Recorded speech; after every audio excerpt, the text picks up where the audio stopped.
eyibizwa ngumlungisi Madabudabu Chabalala ekhaya Sechology.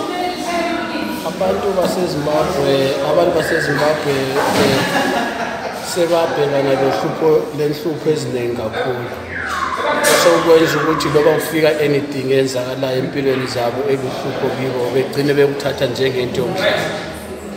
Khangelani manje kushotakala kwezinto ezitolo wonke abantu sebekwenza into yokudlala kwakuyinto eserious okumele ukuthi ngabantu bahlala phansi bedinga ama-solutions yabo, kodwa ngoba sebazitshela ukuthi vele bazalelwe enhluphekeni sokuyinto ukuthi beziduduze ngakho ngokuthi befaka ama-jokes, bheke i-fish oil, uthola umuntu ethela kancane sokuyinto lana ongazathiwa yinikhi yokuthi vele akusamelanga ngihlale ithele kancane beqhoma bedlala ngayo, abanye bebeshera ngayo intombi, abanye sekuyiyo abalobola ngayo, yabona.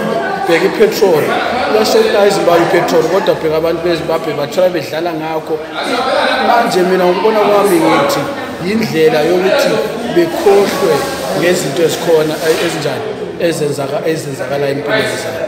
Yingakho ngisithi abantu beZimbabwe sebazifundisa khona lokho ukuthi no, njengoba izinto lezi zikhanya ukuthi kokuqhubeka vele ukuqhubeka ukusola akusizi lutho ukuthi bekhale or bezihluphe ngakho. So sebeyenza ukuthi bedlalisa bekhiphe nje stress ngakho loba bekwazi ukuthi yinto eyinkinga sebayenza into enzima bayenza yaba ngomdlalo.